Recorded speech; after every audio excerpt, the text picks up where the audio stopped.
right.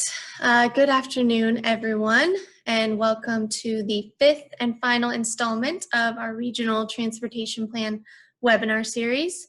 Today, we'll be talking about innovation in transportation, and we are joined by a group of panelists who all have direct experience implementing innovative transportation solutions. So today we'll hear a short presentation from each panelist for the first half hour and then move into Q&A for the final 20 minutes. Just a couple of reminders before we begin. Everyone is muted except for our panelists. So if you have a question as we go through the presentations, go ahead and type that in the Q&A box, and our moderator will read them off during the Q&A session at the end. And then also, if you have to hop off early or miss something as we go along, we'll be sending out this video recording and a copy of the slides afterwards. And then the video and slides will also be available at trpa.org/RTP. So today, just a quick outline of the next hour. I'm going to kick things off and just give a really brief overview of the Regional Transportation Plan and recap what we've talked about in this webinar series so far. And then I'll be handing it off to our moderator, Darcy Goodman-Collins, who will introduce each of our speakers and walk us through the Q&A session at the end. So today's webinar is our final webinar in the series. So far throughout this series, we've talked about planning and building new trail projects, strategies to expand the regional transit system, advancements in technology, and the role that our transportation system, the role that has on our transportation system, and then finally how trails, transit, and technology improvements come together to improve communities through corridor planning. So we've also talked quite a bit throughout the series about how technology has influenced transportation, including some new services like e-bikes, scooters, and on-demand microtransit. And today you'll get to hear directly from some of those providers. Throughout the series, we also walked you through our planning process, which is always driven by data. Some of the data that we showed you throughout the 4 webinars included seasonal recreation hotspots, trip density, and population density. And the data that we collect and analyze informs our draft plans, and constant collaboration throughout the process facilitates decision making. And in the end, we'll have a regional transportation plan for the Lake Tahoe region. But the process doesn't end there. Our implementing partners from the public and private sectors take the plan and put services on the ground. So for the next hour, you'll get to hear directly from some of these private sector implementers about how they are advancing transportation at Lake Tahoe. And with that, I'll pass it on to our moderator for the day, Darcy Goodman-Collins. As Chief Executive Officer for the League to Save Lake Tahoe, Darcy is responsible for mobilizing the league to achieve the most effective protection of Lake Tahoe. She oversees all aspects of the organization's management, leadership, and strategy. Darcy serves as an ambassador to advocate for the lake with state and federal leaders and ensures the League's advocacy is grounded in the best available science. Darcy earned her doctorate at the Donald Bren School of Environmental Science and Management at the University of California, Santa Barbara. Her dissertation addressed the chemical, biological, and ecological character of water bodies to determine how environmental science can integrate with community engagement to inform public policy. Prior to joining the League, Darcy had served as Habitat Restoration Director for Save the Bay and had provided research support for the University of California, Davis and the University of California, Santa Barbara, monitoring lake and stream chemistry and ecology. Born and raised in South Lake Tahoe, Dr. Goodman-Collins first became involved with the League as a summer intern in 1996. In 1997, she was the Tahoe community's youth representative at the first Tahoe Presidential Summit. Darcy serves on the Lake Tahoe Federal Advisory Committee, is a past board president of the Tahoe Baikal Institute, and is a former board member of the League. So with that, Darcy, we're up. Thank you, Kira. I am extremely excited about today's panel that we were able to bring together some practitioners in the private sector that have helped to progress Tahoe's transportation and can provide some insight in how to continue to improve our transportation systems in Tahoe. As you all know, how important transportation is not only just to our quality of life, but a good transit system and getting people out of their cars and reduction of the use of cars on our roadways is extremely important to improving our water quality and the quality and aesthetics of Lake Tahoe.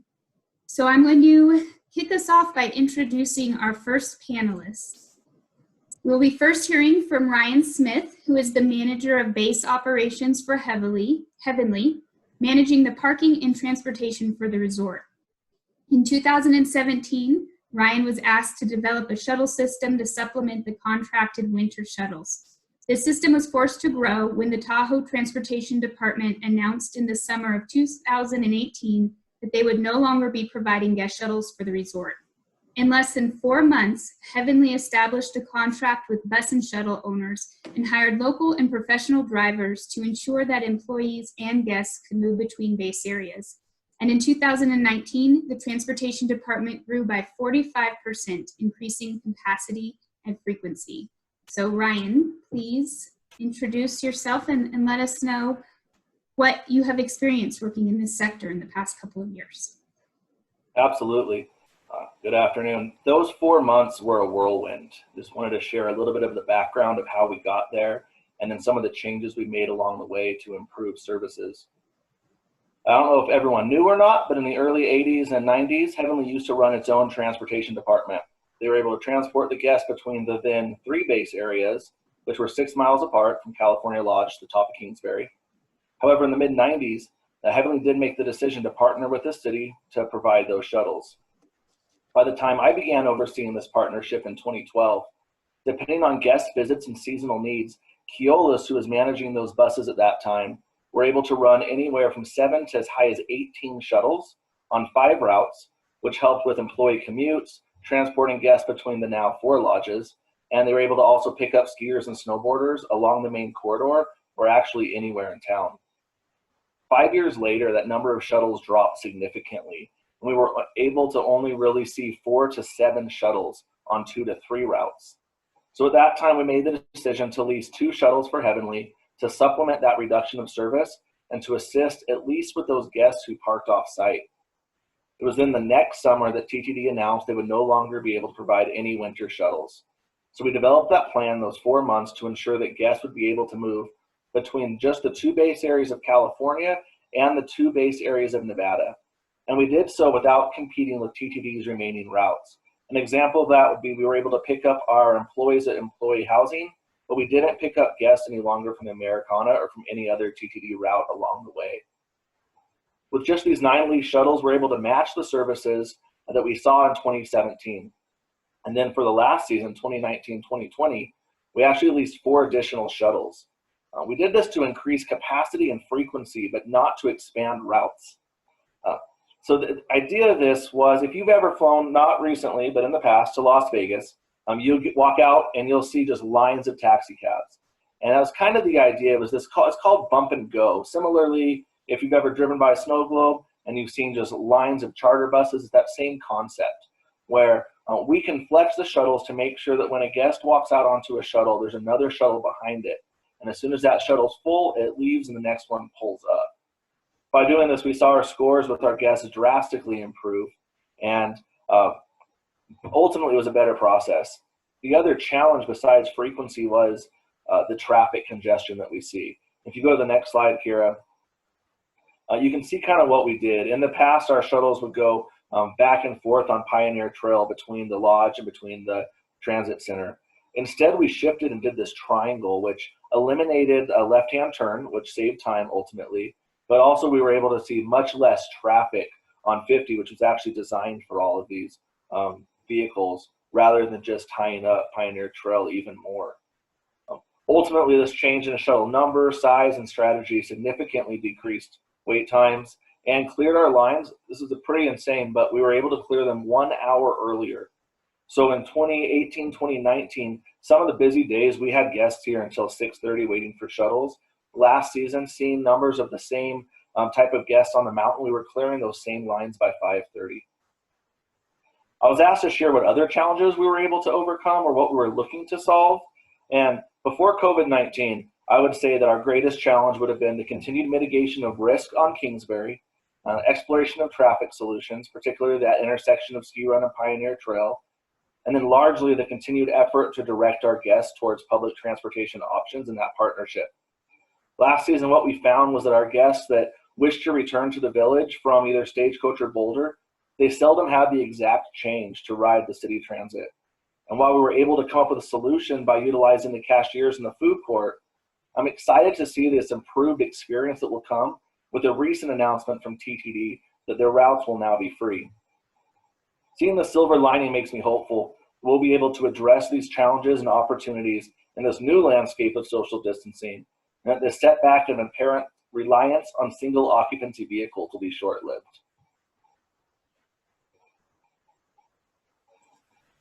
Thank you, Ryan.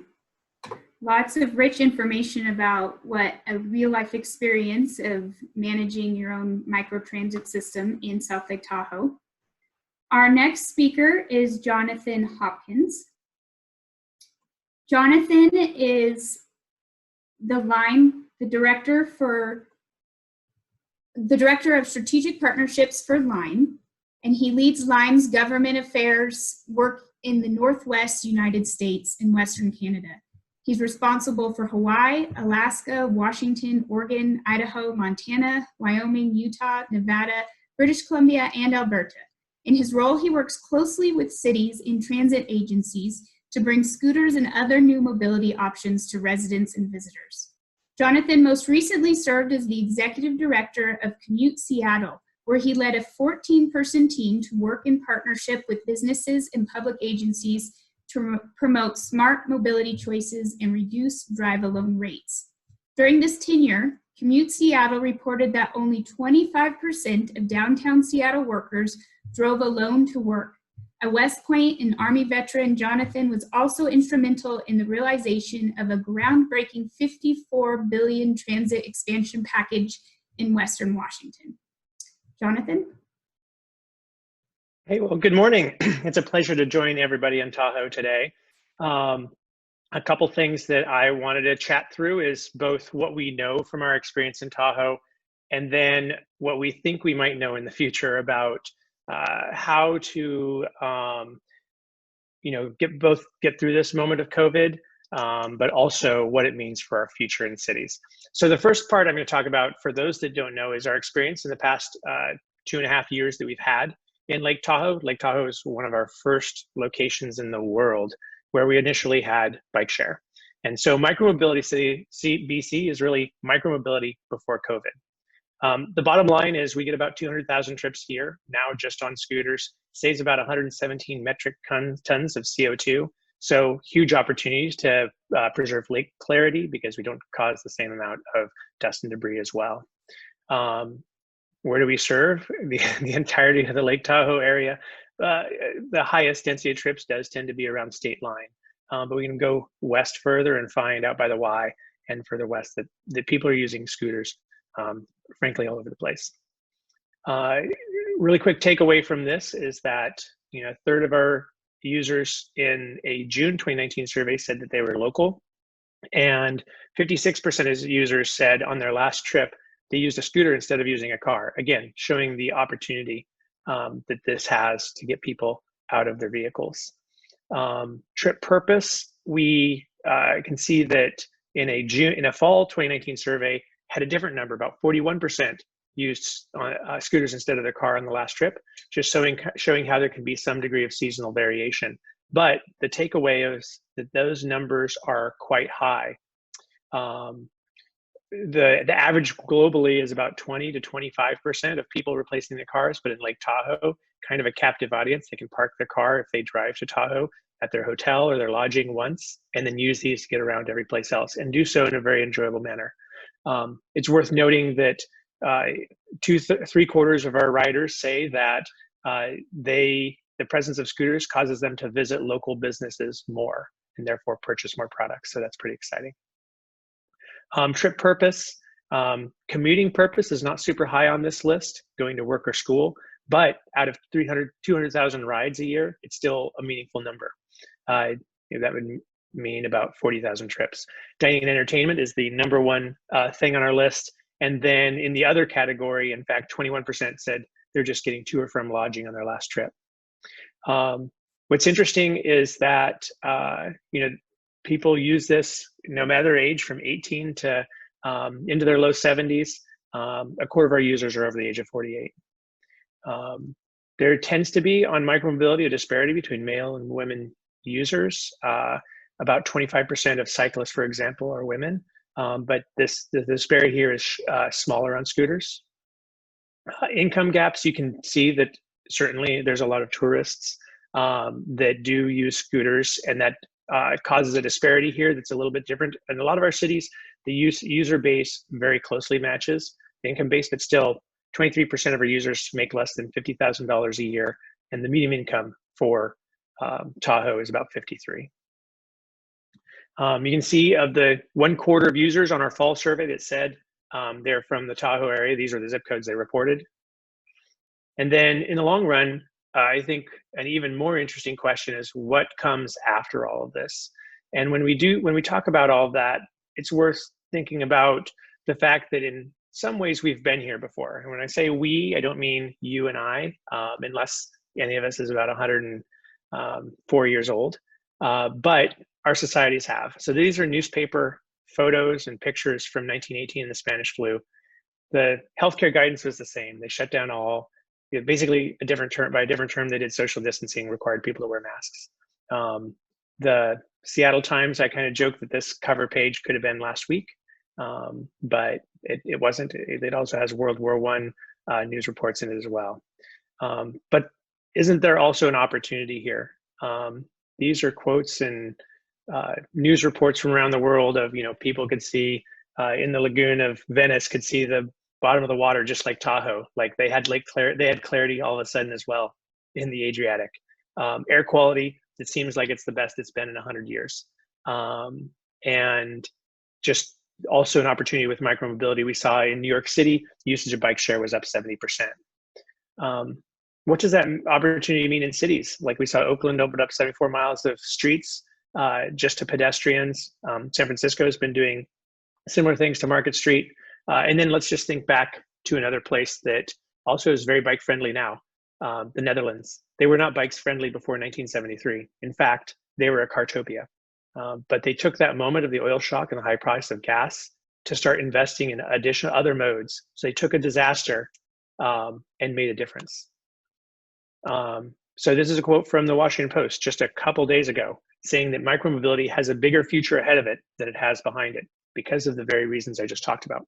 People, scooters are inherently an individually socially distant exercise that's not contained. So we know the highest spread of COVID actually happens in contained environments.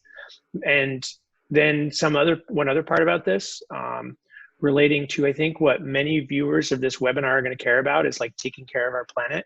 And so from the tree huggers over at McKinsey, and if you know who McKinsey is, it's a big consulting firm that deals with mostly blue chip companies, really like IBM, Ford. I'm not naming necessarily the clients, but they're clients of that caliber. And McKinsey is saying that we have to use this crisis, that if we don't, basically the public health crisis that will follow with climate change would put this current one we're in to shame. Therefore, they recommend 4 different categories of ways to make a difference in this. In general, seize the moment, invest our efforts during this time to make our future after this be different than the past before COVID. And so the world is kind of like following that guidance. We already mentioned Oakland, Italy's giving subsidies for people that want to buy bikes, 500 euro subsidies for people who want to buy bikes or scooters, or people who want to rent bike share or scooter share. Lithuania, there's not enough space inside of restaurants for people to all fit in there. So they're opening up their streets, and cars are coming off the streets, but people are going out there so they can dine in a beautiful environment, and because they just realized jobs are more important than cars. And so if you really tabulate this up, this is the number of miles of streets in various cities around the world that have been turned over to non-car uses. I could think about a couple parts on 50 that I'd really like to do this to. I'm sure a few other viewers could as well. And just the takeaway is every major mobilization to deal with a catastrophe in our country has resulted in some transformational shift in some cultures around the world. The Spanish flu caused a movement towards universal health care that was realized between 1918 through the end of World War II. Pretty much all of Europe had adopted that. Great Depression had Social Security. World War II created all sorts of things, including a broad and deep US middle class. Things are going to change after COVID-19. I think the takeaway for us is we're in charge of what, to some degree. And that's why I think it's really important to be talking about this stuff today. Thank you, Jonathan. Our next speaker is Stephen Murray, the co-founder of Downtowner, a dynamic transit operations and technology provider which works locally with Squaw Alpine Transit Company to provide their Mountaineer microtransit service. Beyond that, Downtowner has current operations in 6 US states. Steve is responsible for managing big picture company guidance and strategy. Thanks so much, Darcy. So I wanted to really quickly introduce, what is microtransit. And kind of contrary to popular belief, I don't believe that microtransit is really anything new. But what microtransit is the application of new technology, to traditional, dial rides, things like that. So, really what makes the biggest difference between, microtransit of today and dial rides of the past is the technology. The technology allows us to be as efficient as possible, and through automatic dispatching and other processes, our modern microtransit is very competitive and priced to traditional fixed routes, and in places much more effective. I want to call attention to a little map that we have here on my slide. You can see a blue kind of shaded area and then a red line. So this is South Lake Tahoe, and the way that microtransit functions, imagine that through your cell phone, any smartphone, you can get a ride between any 2 points in the shaded blue area. And the red line is traditional fixed route. So you have traditional fixed route coming into and going out of a microtransit service area. And what that allows fixed routes to do is concentrate on what they do best, which is moving lots and lots of people, filling a 40-foot bus into and to areas of interest, while microtransit brings people from the neighborhoods, feeds into the traditional fixed routes, and allows people to get around town without the need for a personal car. So that's really, kind of the high-level definition of microtransit.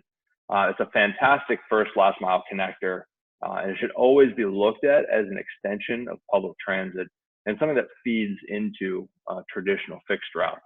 That's kind of a high-level picture. And then we move into how do we implement microtransit? How do we actually get this done? Who pays for it? How do we, everyone loves the idea, but, who takes ownership over it? And that's really where, public-private partnerships and obviously partnerships with private companies come into play. Public-private partnerships have been, almost the bread and butter of our company.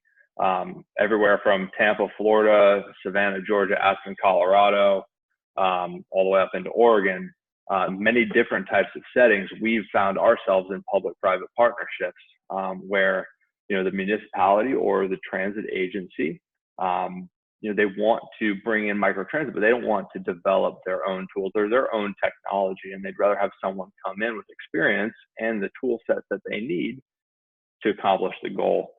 So public-private partnerships are probably the most important thing in this kind of this new transit industry, that this new kind of world that we live in. And really what's important in that is that there is an organization that leads the charge. You do in certain aspects, you can find that, there's multiple stakeholders, they all want the project to happen, but no one will actually take the program in-house and really drive it towards its goal of, kind of perpetual funding and launch or even pilot phase. So, the biggest kind of takeaway that, I can relay to people on the public-private partnership side is, really having that one organization that, is the keystone for the whole program to revolve around. You know, there's the mid to long-term opportunities, I think, with microtransit. You know, we're really changing people's behavior when it comes to transportation. You know, for a lot of us and for a lot of areas that we work in, traditionally transportation has been for non-choice riders. It's been geared towards non-choice riders only because of the solutions. They've only worked for folks that had no other options. We're in a new world now where transit works with people's lives, and you know, microtransit is one of the most important pieces to really get people, you know, out of their personal car and take that personal car trip off the road, right? So the long-term opportunity I see for microtransit is truly to change the behavior and allow people to think outside of the personal car. And you know, right there in Tahoe, you know, how do you get from South Lake to Tahoe City? And then how do you get around once you're there? Or how do you get to the bus stop when you're in, you know, South Lake Tahoe? A lot of people might not know.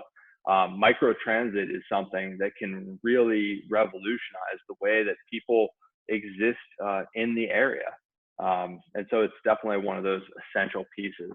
COVID is bringing a great opportunity for microtransit as well. It's unfortunate to say, but you know, we find agencies, you know, looking to save money by taking underperforming bus routes off the road. So it's actually accelerating the interest in cheaper and more dynamic and sometimes better forms of transit for certain areas.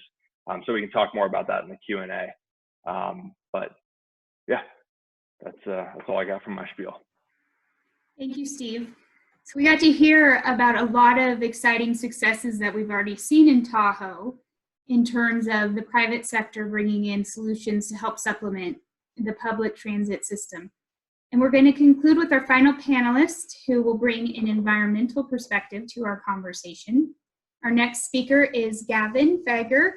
As a member of the League's advocacy team, he implements targeted campaigns and programs to help protect, restore, and advocate for the health of the Lake Tahoe Basin. Gavin is responsible for development, implementation, and enforcement of applicable planning policy within the greater Lake Tahoe region. With an emphasis on land use and transportation planning, Gavin has over a decade of experience in environmental science policy, planning, and advocacy with nonprofit organizations.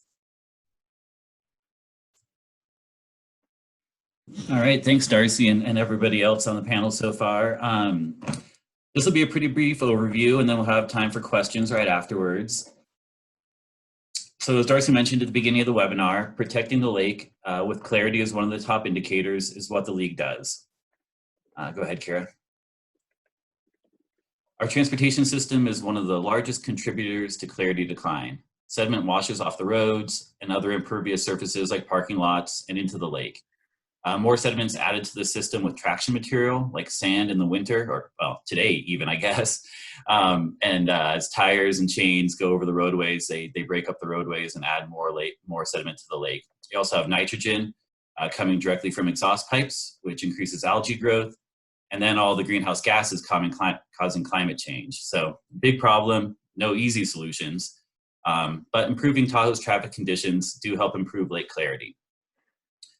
The League also strives to be a leader, promoting, helping, and even funding solutions and pilot projects. We have a vision for Lake Tahoe where residents and visitors have a wide variety of transportation choices for getting to and around the lake in ways that protect lake clarity and our environment while improving the quality of life in our communities. So identifying opportunities to create partnerships and leverage partnerships with the private sector is one of the League's approaches to reducing transportation impacts to Tahoe.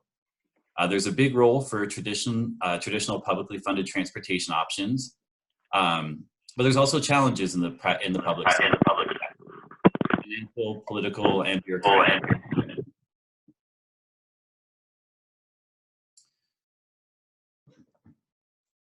Sorry for the hiccup there. So as Jonathan and others were mentioning, you know, there's a role for everybody in this, government, businesses, all of us. It's going to take all of us working together. These are just some of the players in the transportation world. I'll give a couple of examples of partnerships. The public agencies, they plan and implement mostly with public money. private companies like we've been talking with today, and including, you know, North Shore, the airporters on North and South Shore. There's a bike share up in North Lake, all the different hotel shuttles. All these private companies provide transportation services, but generally need or want to work with the public sector to coordinate all the services. Our land managers own a lot of the land where public and private transportation takes place. For example, the Forest Service dictates the rules for its trails, such as mountain bike trails and the Camp Rich bike path, including e-bike and scooter regulations. Land managers can also fund and implement projects.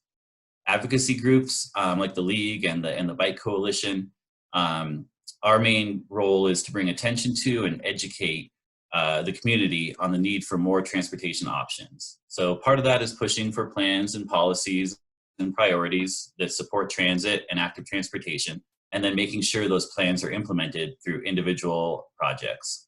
Advocacy groups can also help fund projects. The League, we helped bring Lime to Tahoe for the first time. We funded a micro-transit project a couple of years ago. The Bike Coalition buys bike racks. And then we have our kind of private sector collaborators. And there's obviously many more than the few I have on this slide, but they play a lot of roles. So filling in the gaps and supporting partnerships needed to get projects and programs on the ground. The Tahoe Fund brings awareness to and directly funds projects. And then TMAs, I'm just going to take a couple seconds here to talk about in more detail. These are transportation management associations. They exist all over the state and the country. We have 2 of them in Tahoe, one on the South Shore and one on the North Shore. And they're groups of private sector representatives that have an interest in and a need for options to get their employees and guests around efficiently without a car. So 3 of us on this call are actually on the board of the South Shore TMA, Transportation Management Association, me and Darcy and Ryan. Jonathan, as he mentioned in his intro, used to run a TMA very successful one up in Seattle. So you can see that these groups provide a framework for the non-governmental collaboration that we've been talking about today. The TMAs also work with governments. In North Lake, the Truckee North Tahoe one helps fund and advertise TARP, for example, the North Shore Transit. So I think I'll just leave my overview at that and save some time for some questions. And it looks like we have a bunch coming in. Thank you, Gavin, and thanks to the other panelists. It was a great setup, lots of rich information to digest, and I'm also seeing a lot of great questions come in from the attendees. I am going to kick this off with a good question that one of our anonymous attendees just posed. I think it's a great starting point. And I hope that we can just have more of a dialogue from all of our panelists, because I think you all have great experience to contribute to this conversation. And ultimately, hopefully what we're learning today, we can take this and help feed it into our short and long-term transportation planning in Tahoe. We all know there's a lot of challenges in Tahoe, but most of them aren't unique to us, and there's a lot of lessons that we could learn to help in the successful private-public partnerships to improve our transportation system. So with that, I'll start with the question to pose to all of you. The question is, why doesn't a normal type bus system, like TTD and TARP, not do the trick here in Tahoe, like it does in other places? And how can a microtransit and innovative technologies that we've been talking about today work together with buses? Anyone can jump in.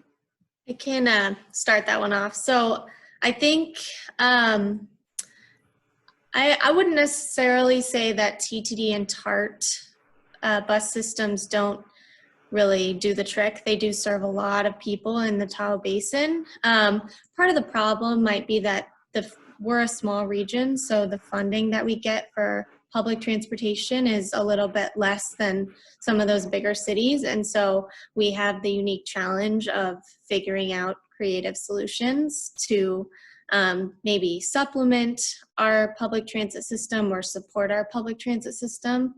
And so, you know, it's not really a one-size-fits-all. I think we need a combination of services. We need public transit to serve the main lines. We need big buses on Highway 50, Highway 28, and then we need other solutions like microtransit and scooter share and a great system of bike paths to kind of serve those first and last miles. And how about Steve or Ryan as microtransit providers? How would you address that question?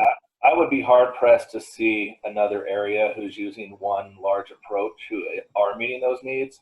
I don't know any other, there's no other ski resort town I can think of that has a challenge quite like Kingsbury and Upper Tramway and South Benjamin. So looking at all of those pieces together, clearly large transit buses aren't the right answer for that. Again, we're spanning 2 states, multiple counties, going through different areas. And so if there is a, something, Mammoth doesn't quite fit that. The number of users are actually much different. Commonly Mammoth's kind of pointed out as the end all, as the answer to that.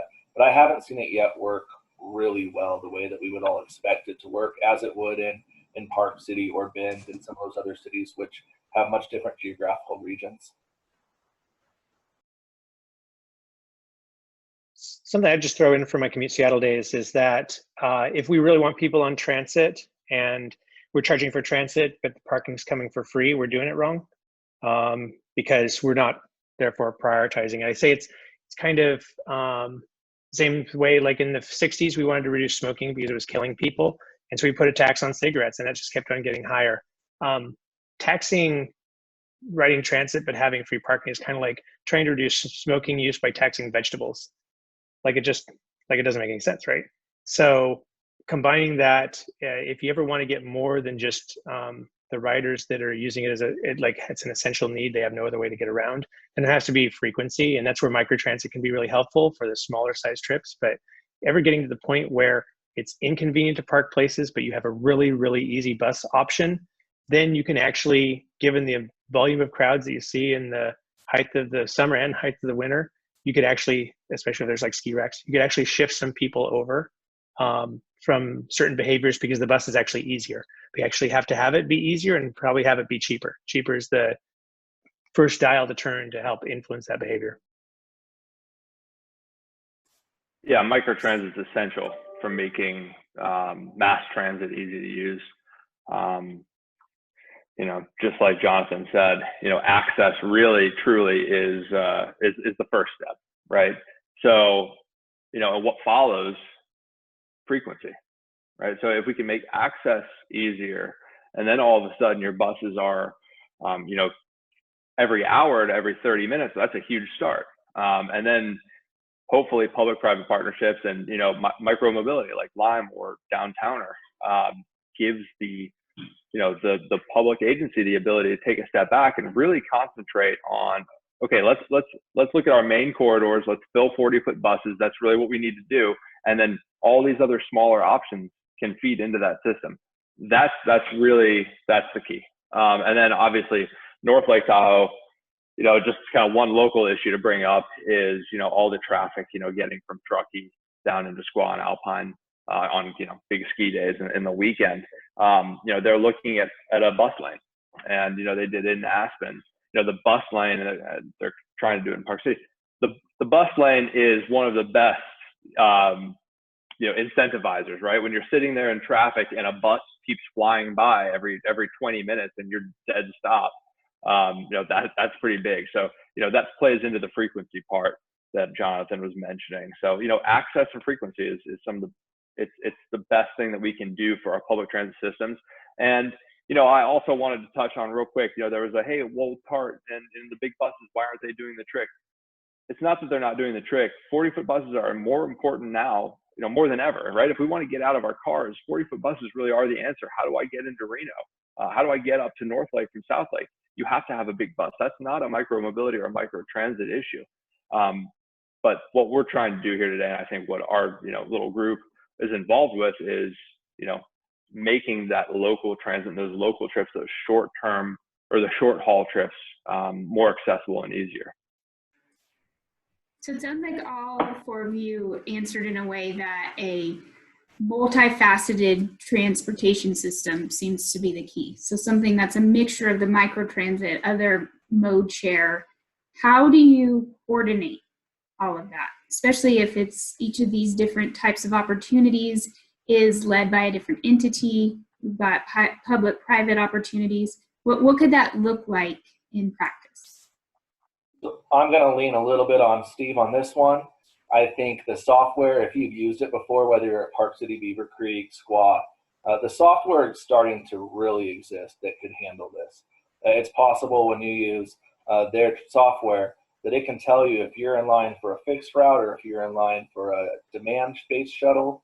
And hopefully someday, whether it be the TMA overseeing this or another agency, if there was an ability to have software that wouldn't necessarily have to distinguish for the end user whether or not someone was trying to challenge or trying to channel a shuttle from Heavenly, from the city, or from other private sectors, but they all work together. So then the guest from their home or from their restaurant would be able to just ask for a shuttle. The software would seamlessly tell them how far away that shuttle is or let them know that the shuttle has been dispatched. That's really how I could see a partnership working. I think technology is going to be a fix. Yeah, I think Ryan really nailed it. You know, it's transitioning, the transportation industry is transitioning from just a number of years ago, showing a rider every single option, right? But that's really overwhelming, right? When I go to New York City and I want to ride, I want to get off the subway from here to there or Paris or something like that. I used to be lost, but now with Google and Google Maps and transit, I can just know what car to get on and where to get off, right? So I think that's really where this is all going is, you know, I'm a rider and I want to get from my home to the grocery store in South Lake Tahoe, or I want to go to Tahoe City. Okay, well, there's a Lime bike that's a minute away. You can walk over there and that's going to take you 5 minutes. Or we'll send a downtown microtransit vehicle for whatever reason. But, you know, only showing options that really are effective. And also what that does is it helps to reduce overlap, right? So we don't want riders to get on a micromobility on-demand vehicle like something Downtowner offers to go along the same route that maybe a fixed route bus serves, right? We want them to get on the bus because there's an existing route that they can leverage, right? And so the technology is also super important for making sure the overlap it's not really there, right? Because we don't want to cannibalize our different services. We want it to all act, you know, together in a symbiotic relationship and be an ecosystem. So, you know, I think Ryan really, you know, took care of it with the technology piece. That's the most important part. Yeah, I would maybe add to that and say definitely technology has the ability to make everything easier as far as coordination. But I think the human collaboration is also incredibly important. And that's where, I mean, Ryan, Darcy, and Gavin, you can all talk about your experience being board members for the South Shore Transportation Management Association, but having private sector and public sector collaborators coming together under associations like that, like on the North Shore and the South Shore, is incredibly important to making sure that every different service is successful. Yeah. Thanks, Kira. I'm going to stick with the microtransit topic for a moment. We got another question, and this one's specific to a pilot that the league actually sponsored a couple of years ago with a different company. The company that we partnered with was Chariot, and there was some successes and failures from that experiment. And the question was, what did we learn from that, and how can we do better in the future? Gavin, I'll hand it over to you, and I can fill in, or anyone else could fill in some of those lessons learned. Yeah, great. Thanks, Darcy. That's a good question. Kind of as with Lime, you know, we brought the bike share up here for the first time, brought microtransit for the first time to Tahoe a couple years ago. Unfortunately, the company Chariot went out of business like right at the end of the season up here. So that was one of the big downfalls. But I think the big lessons learned were that if it was free and fun and easy, people were riding it. So the kind of everyday riders, we weren't picking up a lot of them on microtransit, but when there were special events like Celebrity Golf, Harvey's Outdoor Concerts, saw a lot more ridership. People were having fun on the buses and they were free. So I think those are probably the biggest lessons learned.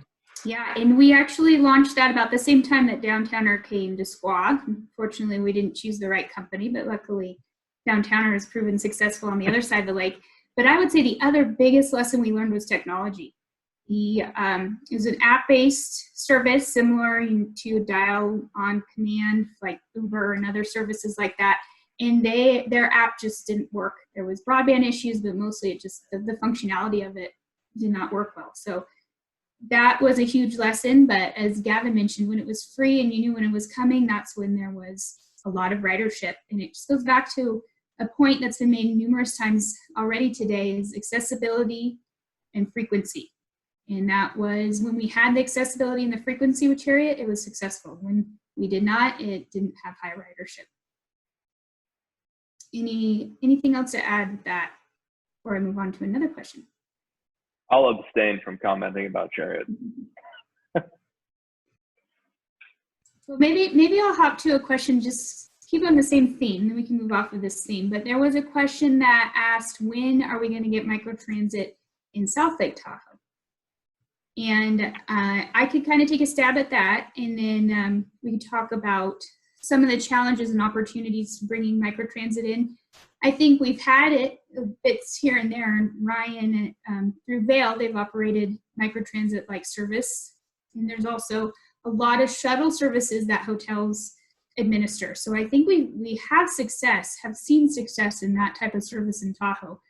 When are we going to expand it? That's a great question. Hopefully we can start expanding it soon. One of the conditions of the South Shore Event Center that was just approved for that to open its doors, it's one of the conditions is there has to be a microtransit type service with frequency of 15 minutes in the South Shore tourist core. So that is at least one opportunity in the near, short to longer term future. But I think all of us in this panel and others in the transportation world in Tahoe want to see us start piloting more and more of that in the south side of the lake. Anything to add? Okay, let's shift to kind of bigger picture question. I'm going to pose this to all of you.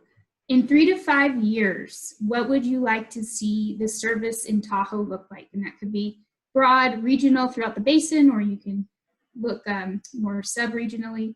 What would you like to see, as you've all experienced in various ways, our transportation system look like?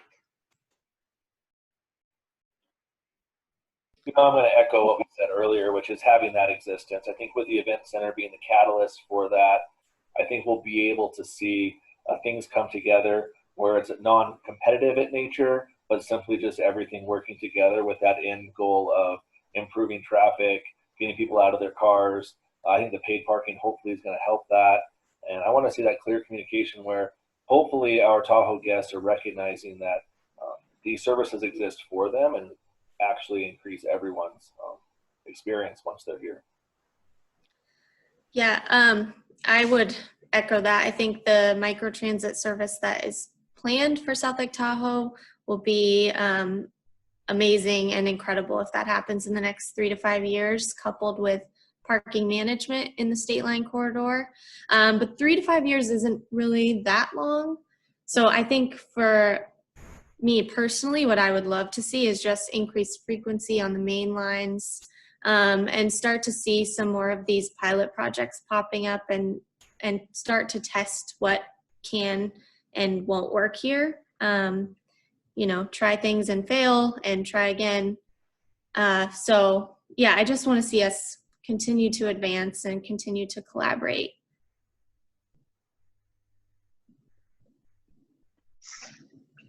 I guess my input's similar to the previous ones about how do you get people on transit, but to have frequent transit, it has to be 15 minutes or less. Now that's not maybe an express route going to Carson City, but going along sections of lake, you're never going to get choice riders that, you know, come up and pay for an expensive place on the lake, even just for a weekend, to get on a bus that comes every hour. Secondly, not wanting to be embarrassed about how do you pay for this thing is actually an impediment to infrequent riders.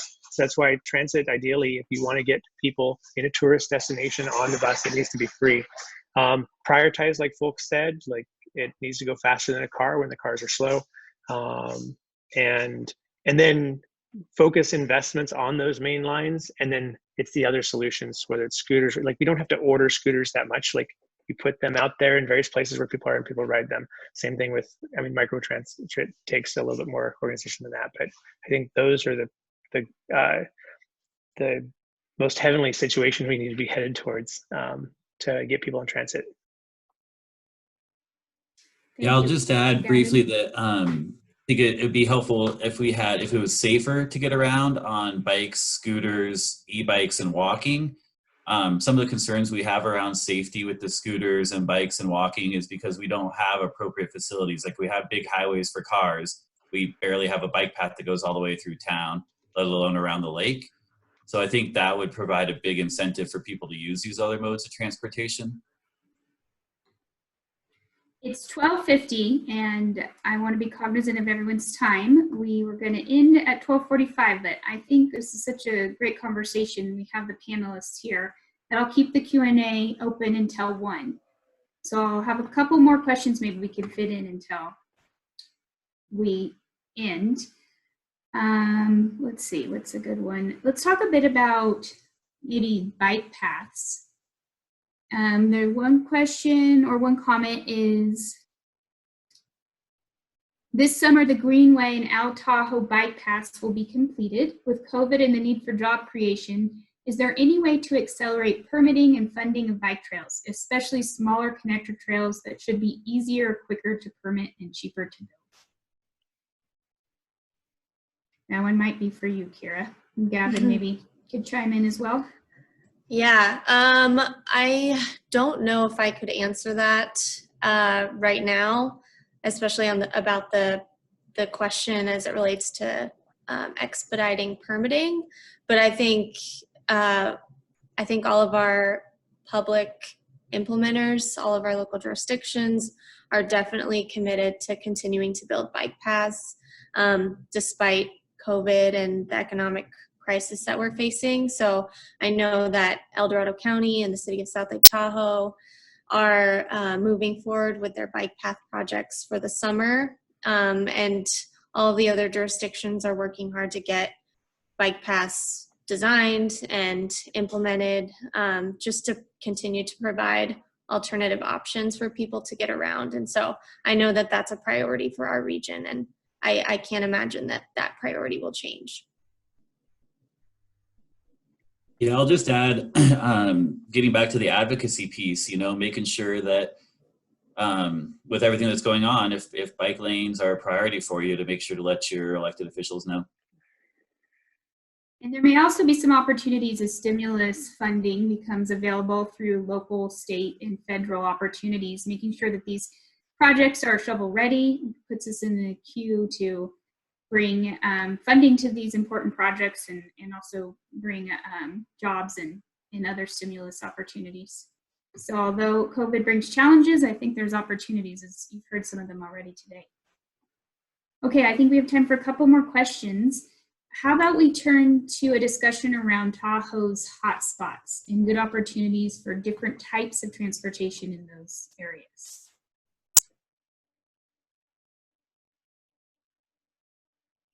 Do you mean maybe like recreation hotspots or? Yep, anything. There's lots of different types of usage in different areas. How can we take advantage of that and maybe design an integral transportation system that takes into account those hotspots? Yeah, I'll maybe just kick this off, and then I know Ryan, Jonathan, and Stephen can probably add to this quite a bit. But in a couple of our previous webinars, we showed some data on some of our hotspots, both recreation hotspots in the winter and in the summer, and then just trip density. Where are people traveling? What's the trip demand look like in Tahoe? And I think this also relates back to our the first question we had, is that it's a combination of different services.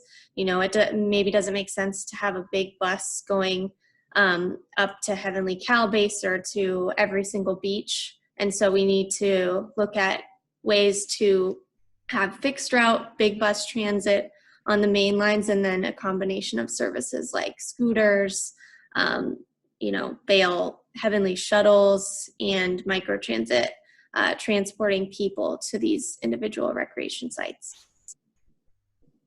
Yeah, I think Julie Dixon in the parking resource meeting we had several months ago really cautioned us against trying to scale up for just those busy times or just for those hot spots, and instead to take them on uniquely. I continue to kind of advocate and use the celebrity golf tournament as that piece where it shows how it can work when everyone's working together for the same goal. We have so many different partners and agencies that are helping people in huge numbers get to the golf tournament pretty seamlessly. And so I think if we take that approach where we can look at different weekends, what the different needs are, use outside agencies for those surges, and not try to just develop a system that's going to meet those huge crowds on the weekends or weekdays when we don't need them.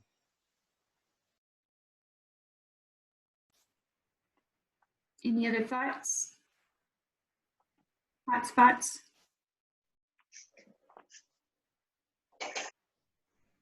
Jonathan?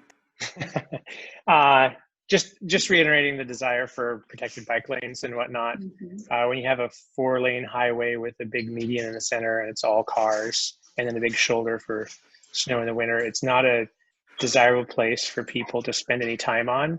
Like, sure, Heavenly is wonderful, right? Heavenly Village and places State Line are great, but spending any time in between them are not desirable. And for people, like, Tahoe is gorgeous in the summer. So creating an environment that's just better for people to be outdoors in, and meaning protected bike lanes for getting in between spaces. That painted stripes don't protect people and make roads safer, but painted bike or protected bike lanes actually make car drivers safer as well. So it's a good safety improvement for everyone. And really quickly, it leads to increases in sales at businesses that are adjacent to it. You can have a greater density of activity because you're not dedicating so much space to cars. Yeah, and it goes back to our theme of the day, accessibility and frequency. So we offer more options in those hotspots and then the ability to get in between them. But I think that's the key, is identifying as many different opportunities that are accessible in all of those different areas. Okay, we have 2 minutes. I would love to end on a note of optimism and give us all a challenge for the next year. I'm going to go around and have each of the panelists, starting with you, Gavin. And if you could give a sentence or two in your dream world, and COVID, not an obstacle in this dream world, and neither is funding, what would you like to see, could be big or large, implemented in the Lake Tahoe Basin in terms of transportation in the next year? I'll give you a year and a half. So by the end of 2021. 2021, I would like to see, I would just like to see more options. You know, right now we have a fixed route bus, we've got scooters during part of the year, we've got patches of bike lanes, but nothing really cohesive. So I would just like to see more people, you know, given a handful of options, people can. Thank you. Ryan. Really short amount of time. Money was no object. I would definitely want to see dedicated lanes. I don't see that happening in Tahoe with our geographic restrictions, but if it was a perfect world, I would definitely want dedicated lanes for free shuttles and transportation. I think there's ways to do that. I think there's ways that we can make, you know, ski run be a right turn lane only for shuttles. I think we've talked with law enforcement about that. The ability to do that in the winter would be pretty amazing. Kira. Yeah, you know, honestly, I would have said probably free transit, and I have to applaud the public transit operators because that is a reality as of maybe a month ago. So that's a really, really big win, and I want to see that continue long term. Steve. Free transit is essential, but higher frequency around the whole region, I think, would be imperative. And then also, you know, the inclusion of microtransit, micromobility to then take care of the first last mile in the hot spots around the lake. I think if that could happen, that would be that would help solve a lot of the issues in Tahoe. And then I would say protected bike lanes, including like large stretches along 50. One question is, like, I haven't been there too much in the winter, so if there's huge congestion problems in the winter for shuttle buses, then exploring, like, is there a possibility of two-way bike lanes actually being convertible to bus-only lanes in congested areas? Because bikes are going to have a huge utility in the summer, but not as much in the winter. In my dream world, we launch a couple more pilot projects so that we can learn and continue to inform good short and long-term transportation decisions. And this is something I think that's doable, especially we have a newly reformed Transportation Management Association with the private-public partnership. I'd like to advertise more and coordinate the opportunities we do have. We do have a lot of different opportunities. There's a bus system that runs, maybe not frequently enough, but there's buses down Highway 50. We have a lot of other opportunities. So maybe we can do the part of coordinating and marketing that as a starting point. With that, I'm going to conclude our panel for today. Thank you, TRPA, so much for hosting, and all of our panelists for taking the time to join. There's a lot of questions that didn't get answered. We'll do our best to answer those through the TRPA website, and when this video is posted, it was recorded, so please share it widely.